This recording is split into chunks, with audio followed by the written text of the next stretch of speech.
Hola inversores, soy Pablo Nogales y hoy seguiremos con la serie de activos reales para proteger nuestro poder adquisitivo. Por ahora me estoy centrando en el oro, ya que muchas personas que conozco, desde pequeños inversores hasta empresarios, cuando les saco el tema del oro, siempre me plantean muchísimas dudas.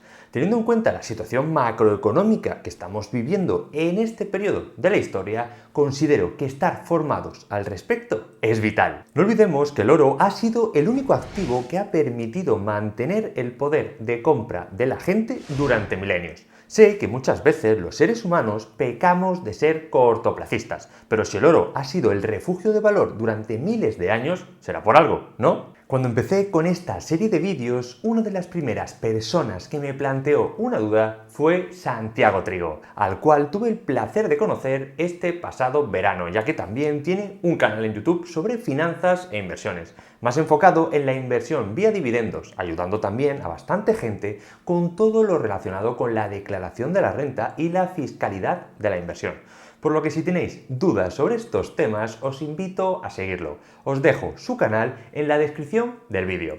De hecho, se va a pasar unos segundos para hacernos una consulta, así que adelante, Santi. Hola Pablo, ¿qué tal estás? Sigo de cerca la serie que estás publicando sobre inversión en oro y me gustaría preguntarte si ves viable y seguro invertir en este activo a través de fondos cotizados o ETFs.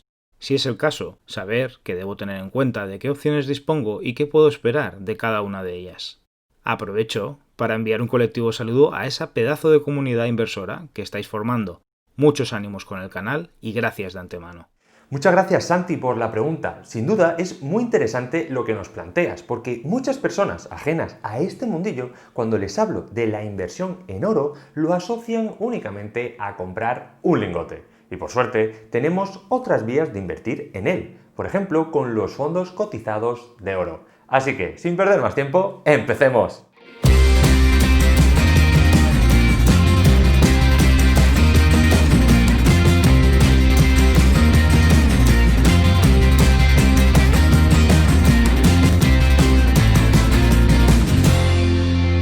Para ponernos en contexto, un ETF de oro no es más que un fondo cotizado que trata de replicar el comportamiento del oro. Si nos ponemos meticulosos, deberíamos de llamarlo ETC, haciendo referencia la C a Commodity. Estos ETCs son un subconjunto dentro de los ETFs que replican el comportamiento de una materia prima, como por ejemplo podría ser el petróleo, la plata y obviamente el oro. Aunque en el curso de experto en inversión pasiva ya he hablado de los ETFs, no olvidemos que estos productos cotizan en los mercados y podemos operar con ellos de forma continuada mientras el mercado esté abierto. Centrándonos en los ETCs, podemos encontrar dos tipos. En primer lugar, tenemos los ETCs físicos, que compran físicamente la materia prima. Y en segundo lugar, los ETCs sintéticos, que usan derivados para conseguir exposición a las materias primas. Si sois inversores a largo plazo, mucho cuidado con estos últimos. Y aquí ya hay una clara diferencia entre los ETFs y los ETCs. Mientras los primeros son fondos cotizados de inversión colectiva cotizados, los segundos, los ETCs, son titulizaciones, por lo que pueden verse afectados por el riesgo de crédito o contrapartida. Este riesgo aparece en los ETCs sintéticos que utilizan instrumentos financieros para obtener rentabilidad, en lugar de invertir directamente en el activo. De esta forma puede darse la situación de que el emisor o la contraparte no pueda hacer frente a sus pagos o que se produzca un retraso en los mismos. Por eso es muy importante que nos leamos en profundidad el folleto del ETF antes de contratarlo, ya que no todos son iguales y podemos llevarnos una sorpresa en algún momento. Antes de pasar a ver algunos fondos cotizados de oro, ¿qué ventajas y desventajas tiene usar este tipo de productos para invertir en el metal precioso? Empezando por las ventajas, sin duda la primera a destacar sería el tema de los costes, ya que estos son considerablemente inferiores respecto a hacerlo de manera física. Esto es debido a que los costes de compra son bastante más bajos, pudiéndonos beneficiar de la subida del oro por menos de $100 con algunos ETFs, como luego vamos a ver. Obviamente, tampoco tendremos que preocuparnos por el costo del almacenamiento. La segunda ventaja es la liquidez que nos da utilizar un fondo cotizado, ya que es prácticamente como si de una acción se tratase, por lo que podremos comprar o liquidar la posición cuando queramos. Analizando las desventajas, sin duda es que nosotros como inversores en un fondo cotizado de oro no tenemos el oro per se, sino que tenemos un título, un derecho sobre unas reservas de oro. Bueno, mejor dicho, tendremos el derecho solo si viene especificado en el folleto. Si no, no. Además, puede que nuestro fondo cotizado no replique fielmente el precio del oro. De ahí la importancia de leernos muy bien el informe y fijarnos a su vez en todos los tipos de comisiones que tenga. Sí, son costes bajos, pero debemos de tenerlos todos en cuenta antes de comprar. Aclarados los pros y los contras, ¿en qué nos tenemos que fijar a la hora de contratar un fondo cotizado de oro? Pues hay 6 conceptos que tenemos que entender y mirar bien antes de comprar. Primero, el emisor, que es la empresa que emite las participaciones del ETF a los market makers. Segundo, el custodio, que es la empresa encargada de almacenar y custodiar el oro que respalda el ETF, siendo muy importante a su vez ver dónde está ubicado geográficamente. Tercero, los gastos corrientes, como los del almacenamiento, transporte, auditoría. Estos gastos se cubren vendiendo parte del oro almacenado, por lo que va reduciendo el oro por participación. Cuarto, la asignación inicial de oro por participación. Al principio de un ETF, a cada participación le corresponde una cantidad de onzas Troy. A menor oro por participación, más accesible será para el inversor. Quinto, derecho sobre el oro. Aquí quiero dejar claro que la compra de un ETF con respaldo físico no significa siempre propiedad sobre el metal. En algunos casos hay derecho sobre el oro asignado por participación, pero estaremos sujetos a sus condiciones de entrega. Y el sexto concepto es la frecuencia de la auditoría. El custodio está obligado a ser auditado de forma periódica para comprobar que se cumple la réplica física del ETF. Una vez aclarados los conceptos más importantes que tenéis que mirar antes de comprar un fondo cotizado de oro, pasemos a ver algunos de los ETCs que podemos usar para aprovecharnos de la rentabilidad del oro. Estos ETFs que he escogido tienen una serie de características comunes. En primer lugar, los fondos cotizados que vamos a ver están denominados en euros, pero que eso no nos confunda, ya que debido al subyacente, que es el oro, la divisa de cotización es el dólar. En este punto, algunos podrían pensar que es necesario protegernos del riesgo divisa, pero desde mi punto de vista no lo considero necesario, ya que el oro debe protegernos en crisis monetarias locales e internacionales, y si lo cubrimos estaríamos exponiéndonos más aún. En segundo lugar, buscaremos ETFs que tengan réplica física, es decir, que cada participación esté respaldada al 100% por lingotes de oro.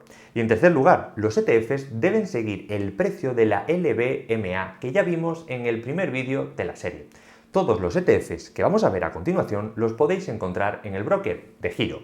Y para facilitaros su localización, os dejaré su ISIN en la descripción del vídeo. El primer ETF es el iShares Physical Gold, cuyo ticker es EGLN. Su emisor es iShares Physical Metal y el banco custodio es JP Morgan Chase, ubicado en Londres. Este ETF tiene una asignación de oro inicial por participación de 0,02 onzas Troy. Su frecuencia de auditoría es semestral. De hecho, os dejo un ejemplo del informe de auditoría de este producto en la descripción. Con este ETF no tenemos derecho sobre el oro y sus comisiones son de 0,15%. Al tener una proporción de oro tan baja, es sin duda uno de los ETFs más negociado en el mercado, por lo que no tendremos que preocuparnos por el proceso de compraventa. El segundo es Invesco Physical Gold, con el ticker de SGLD. Su emisor es Invesco Physical Market, siendo el banco custodio JP Morgan Chase nuevamente. Este ETF tiene una asignación de oro inicial por participación de 0,1 onzas Troy, de ahí que suba el precio. La frecuencia de las auditorías es semestral y en este caso tampoco tenemos derecho sobre el oro. Sus comisiones son 0,16%. El volumen negociado es algo menor al anterior, pero no deberíamos de tener ningún problema al operar con él. El tercer ETF es el Wisdom Tree Physical Swiss Gold, cuyo ticker es SGBS. Su emisor es Wisdom Tree Metal Securities y el banco custodio es el JP Morgan Chase otra vez, pero en este caso está ubicado en Zurich. Este ETF tiene una asignación de oro inicial por participación de 0,1 onzas Troy. La frecuencia de las auditorías es semestral y en este caso sí tenemos derecho sobre el oro. Os dejo en la descripción el formulario y las condiciones para solicitar el oro.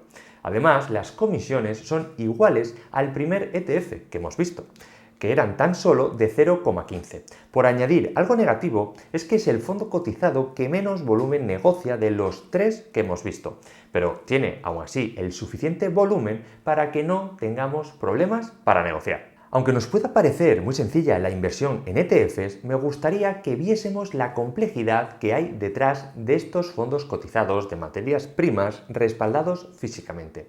Concretamente, este esquema lo he sacado de la página web de WisdomTree. Os dejo más información en la descripción por si queréis echar un vistazo. Dicho esto, quiero dejar muy claro que en el supuesto caso en el que se produzca una gran crisis financiera, tanto a nivel bancario como monetario, los ETFs de oro no son la panacea. Esto es debido al riesgo de contraparte, el cual deja a los inversores en una posición de desventaja, ya que nos vemos obligados a confiar en que la otra parte respetará el acuerdo. Y si la situación es extrema a nivel de incertidumbre, habrá riesgo. Otro tema importante es la propiedad. Aunque el ETF tenga respaldo físico, no significa que poseamos el oro. Y en los pocos ETFs que nos permiten solicitar la entrega del metal, suelen imponer condiciones muy estrictas que dejan fuera al inversor medio. E incluso algunos ETFs tienen cláusulas de liquidación que autorizan a pagarnos en cash, o sea, en dinero en efectivo en lugar de pagarnos en lingotes de oro. Llegados a este punto, algunos preferirán la seguridad de poseer el oro físico y otros se quedarán con la inversión vía fondos cotizados. Sin duda, creo que ambas inversiones son complementarias y diversificar minimiza los riesgos intrínsecos a cada uno de los tipos de inversión. En conclusión, los ETFs con respaldo físico ofrecen una exposición asequible al oro, por la cual podemos estar tranquilos mientras la economía vaya bien. Si estás interesado en invertir en ellos, te recomiendo que utilices el broker de giro, que es el que yo uso personalmente, ya que creo que es uno de los mejores brokers del mercado, tanto por su variedad de productos, su operativa gratuita de algunos ETFs que hemos visto en este vídeo, y además también la atención al cliente que ofrecen es muy buena. Y hasta aquí el vídeo de hoy, espero que te haya gustado y sobre todo no olvides, la mejor inversión que puedes hacer es invertir en ti mismo. Un saludo, inversor.